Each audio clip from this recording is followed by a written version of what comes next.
हमारे देश के हर नागरिक को देश के संविधान ने धार्मिक स्वतंत्रता का अधिकार दिया है। इसका मतलब यह हुआ कि आप किसी भी धर्म को मानने के लिए स्वतंत्र हैं। इसका मतलब यह भी हुआ कि आपकी धार्मिक स्वतंत्रता पर किसी की जबरदस्ती नहीं चलेगी। यानी कोई जबरदस्ती किसी का धर्म परिवर्तन नहीं करा सकता, धर्मांतरण नहीं करा सकता। लेकिन धर्मांतरण की खबरें लगातार चर्चा में रहती हैं।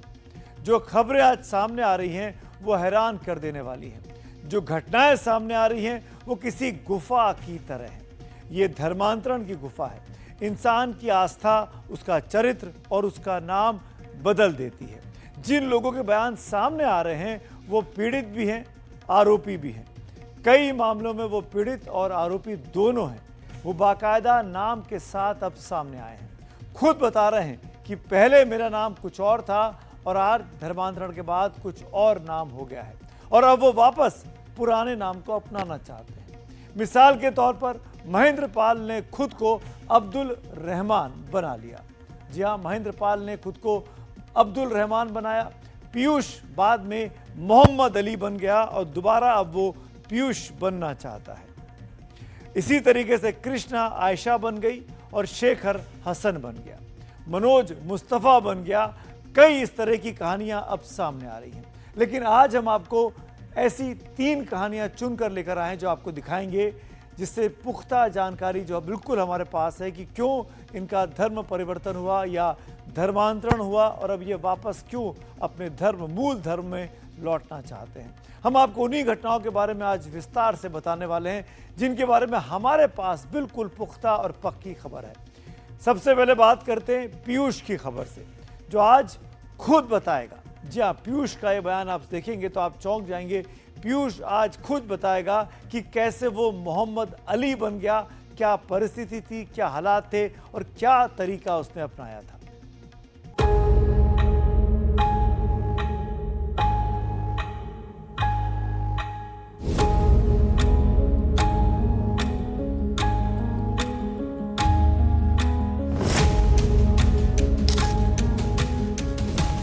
मेरा नाम है मोहम्मद अली। मैं राजस्थान के जयपुर ज़िले से ताल्लुकात करता हूँ और इससे पहले मेरा नाम पीयूष सिंह था। जिस सिचुएशन में आप समझे, जिस सिचुएशन में मैं घर छोड़ के आया था, उस सिचुएशन में मुझे हर मुसलमान, हर दाढ़ी वाला भाई मुझे अपने खून के सगे भाई से भी ज़्यादा लगेगा। क्योंकि डॉक्यूमेंट्स तैयार करवाए जाते हैं कि मोहम्मद अली ही पीयूष सिंह है, पीयूष सिंह ही मोहम्मद अली है। एक एफिडेविट तैयार होता है।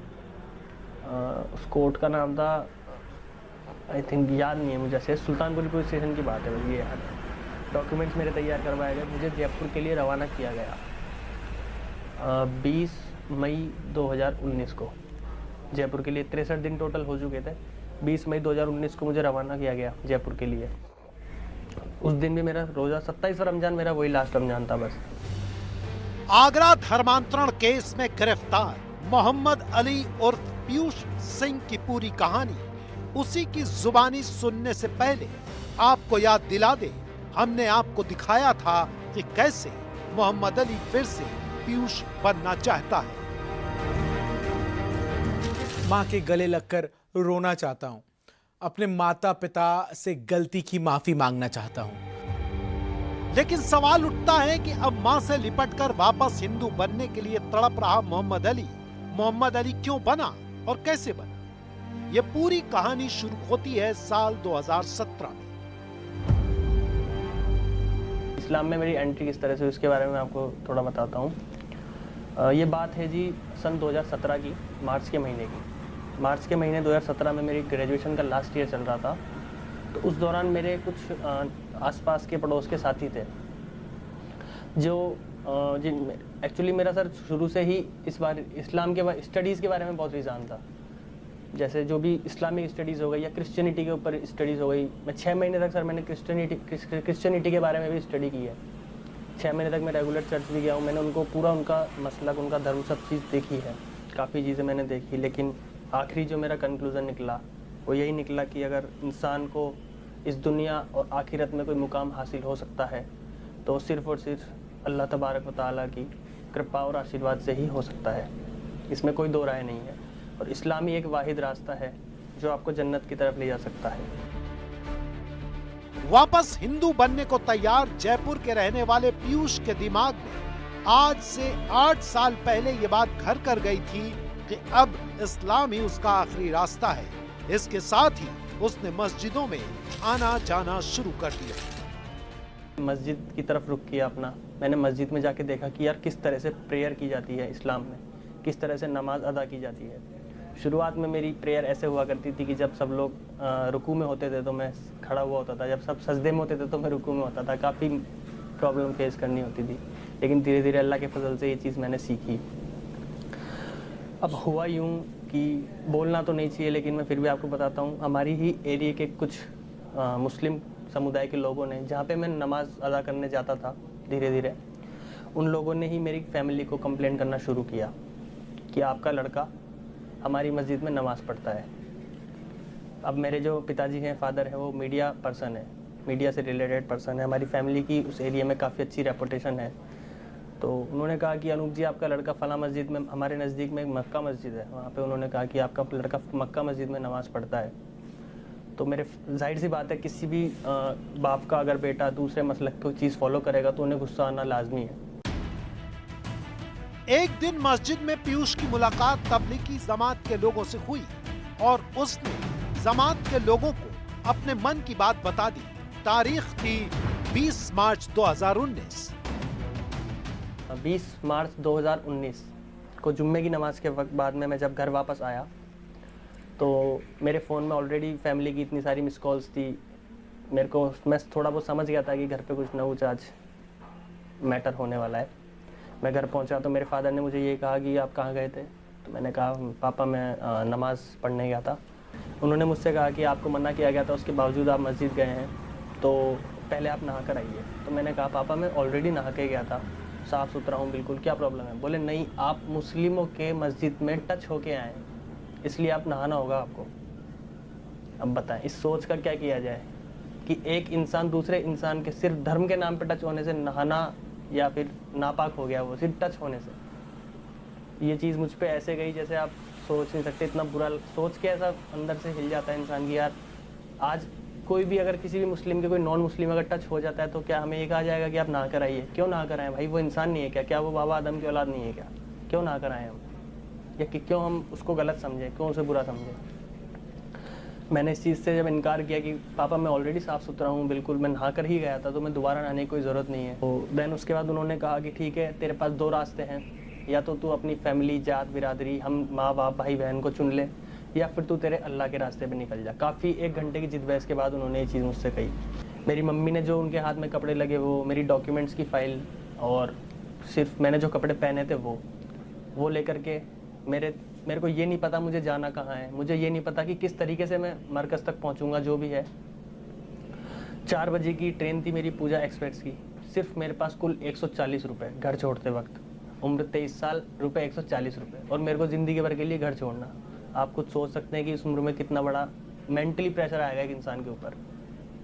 आज इंसान अगर 10-20 किलोमीटर भी जाता है तो कम से कम 1000 रुपये साथ में लेकर निकलता ही निकलता है, और मैं पूरी ज़िंदगी का फैसला करके निकला हूँ और जेब में रुपया एक भी नहीं।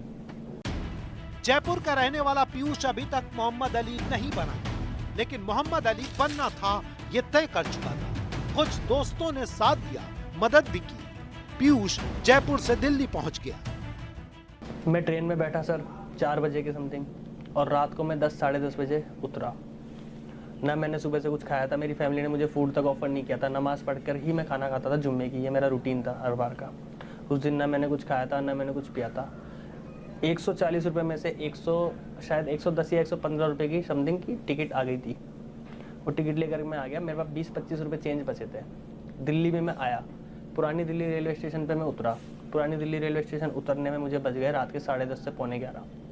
वहाँ पहुँच करके मैंने एक सरकारी पोस्ट ऑफिस पड़ता है, उनके गार्ड बैठे थे। उनसे मैंने कहा कि सर मुझे हज़रत निज़ामुद्दीन मरकज़ जाना है, और बस इतना ही मैंने उन्हें कहा। बाकी तफसील से मैंने उन्हें कुछ नहीं बताया। उन्होंने कहा बेटा यहाँ आप मैंने कम से कम आधे घंटे वहाँ बस का वेट किया, बस नहीं आई।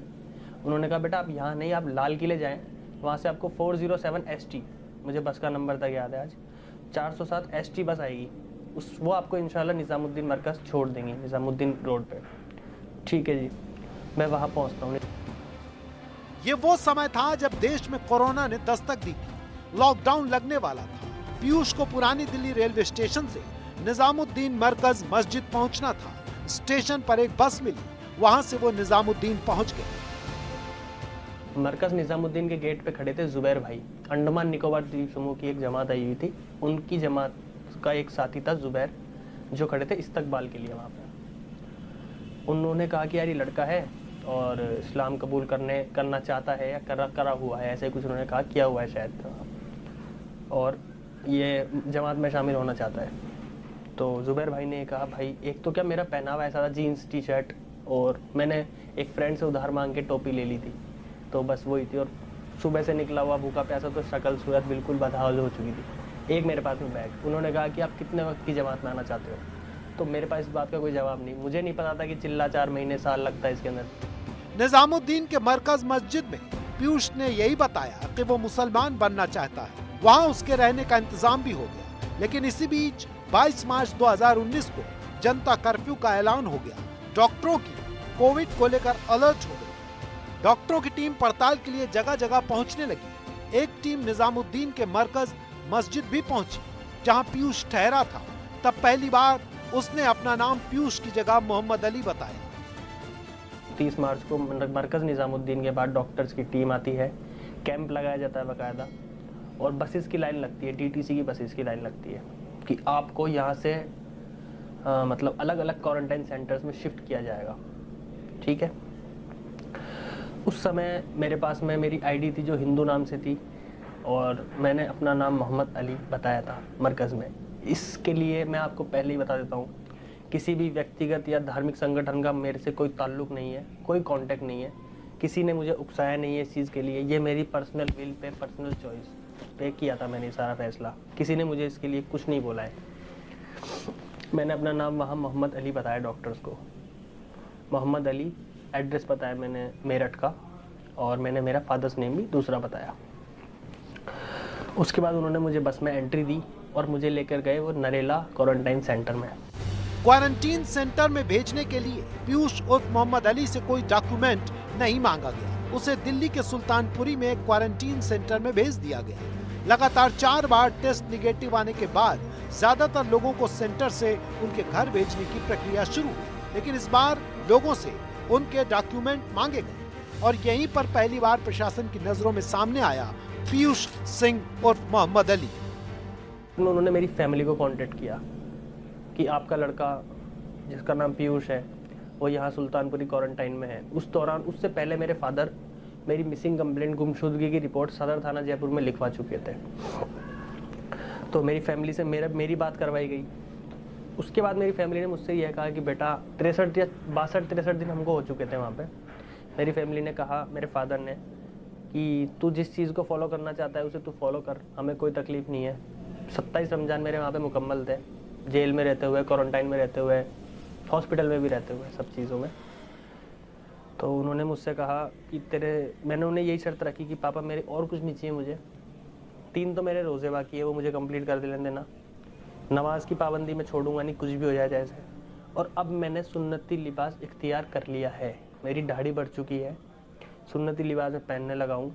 तो इस चीज़ के लिए आप मेरे पे एलिगेशन नहीं लगाएंगे कि नहीं ये दाढ़ी क्लीन करवा ले, ये वो जो भी कुछ भी है।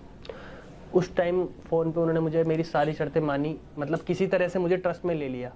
अब मैं भी उनका बेटा हूँ, है मेरे माँ बाप, तो फिर जाहिर सी बात है ट्रस्ट में आना लाजमी है, चाहे कितने ही वो कोई से भी धर्म के हो, कुछ भी हो, है तो माँ बाप ही मेरे।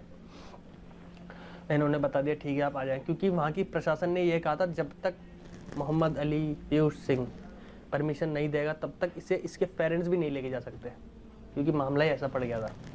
फादर मेरे आते हैं, मदर मेरी आती है, उनके साथ 1-2 अंकल और आते हैं। वहाँ के एसडीएम साहब हैं, उनसे बात होती है। एसडीएम साहब से बात करके डॉक्यूमेंट्स तैयार करवाए जाते हैं कि मोहम्मद अली ही पीयूष सिंह है, पीयूष सिंह ही मोहम्मद अली है। पीयूष को घर से निकले 63 दिन हो गए थे। वो क्वारंटीन सेंटर से वापस घर जाने के लिए तैयार था। घर वाले खुद उसे लेने दिल्ली आए, लेकिन आगे क्या हुआ खुद पीयूष और मोहम्मद अली से सुन लीजिए। पहले उनके जो फ़ोन पे सुर थे वो बिल्कुल चेंज हो चुके थे। वो लोग मुझे वापस से वही सेम कंडीशन मेरे सामने रख रहे थे। कि तू नमाज कम कर देना, दाढ़ी सही करवा लेना, थोड़ी छटवा लेना। ये नहीं कह रहे थे कि नमाज बंद कर देना, कम कर देना, दाढ़ी कटवा, क्लीन नहीं करवाना, छटवा लेना, ठीक है। जैसे ही जयपुर की हम सीमा में एंट्री करते हैं, ट्रांसपोर्ट नगर क्रॉस किया हमने, तो उन्होंने एक, आप जानते होंगे सड़क के किनारे पेड़ पौधे बेचे जाते हैं, नर्सरी होती है, वहाँ पे उन्होंने गाड़ी रोकी एकदम से, मेरे ज़बरदस्ती करके मेरे से दाढ़ी मेरी क्लीन करवाई गई, मेरे कुर्ते पजामे और जो मेरे पास उन्नति लिबास था सब कुछ फेंक दिया गया।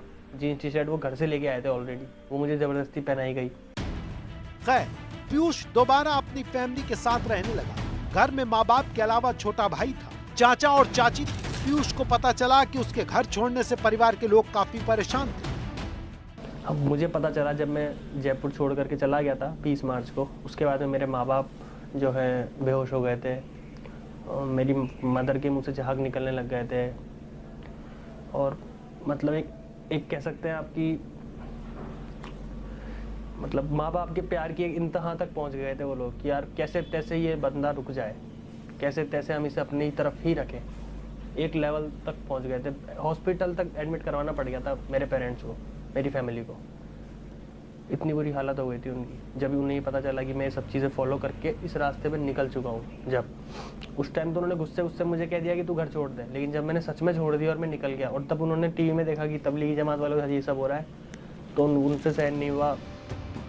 पीयूष घर तो लौट गया, लेकिन उसकी घर वापसी अधूरी थी। उसके अंदर का मोहम्मद अली अभी मन से नहीं निकल पाया। साल 2020 के जनवरी महीने में वो दोबारा घर छोड़कर निकल गया। करीब 5 साल बाद पीयूष दोबारा चर्चा में तब आया जबकि आगरा धर्मांतरण रैकेट का भंडाफोड़ हुआ, और इस बार दुनिया उसे मोहम्मद अली के नाम से जान रही है। लेकिन पीयूष अब एक बार फिर अपने घर लौटना चाहता है, मां से लिपट कर रोना चाहता है, घर वालों से माफी मांगना चाहता है। माँ के गले लगकर रोना चाहता हूँ, अपने माता पिता से गलती की माफी मांगना चाहता हूँ। तो छांगुर से जो सिलसिला शुरू हुआ वो रुकने का नाम नहीं ले रहा। रोज नए नाम, नई जगह सामने आती जा रही हैं। उन पौधों की तरह या कहें कि उन कांटों की तरह धर्मांतरण के केस उग जाते हैं जिनकी कोई उम्मीद नहीं होती। मिसाल के तौर पर बलरामपुर का नाम सामने आया छांगुर की वजह से, और उसी तरीके से दिल्ली में अब्दुल रहमान की गिरफ्तारी हुई। आगरा केस में जिस मोहम्मद अली की गिरफ्तारी हुई वो जयपुर का रहने वाला है। जलालुद्दीन का नाम आगरा में सामने आया, हालांकि आगरा धर्मांतरण केस से थोड़ा अलग केस है। इसी केस में काजी की तलाश है जो जोधपुर का रहने वाला है। अगर धर्मांतरण केस का मास्टरमाइंड रहमान कुरैशी तो खैर वहीं का रहने वाला है। आज एक केस यूपी के सिद्धार्थनगर से भी अब सामने आ गया है, जिसमें कॉलेज की प्रबंधक मौलाना शब्बीर पर जबरदस्ती धर्मांतरण करने का आरोप लग गया है। यानी बार बार धर्मांतरण के मामले लगातार सामने आते जा रहे हैं और उनकी कलई अब खुलती जा रही है।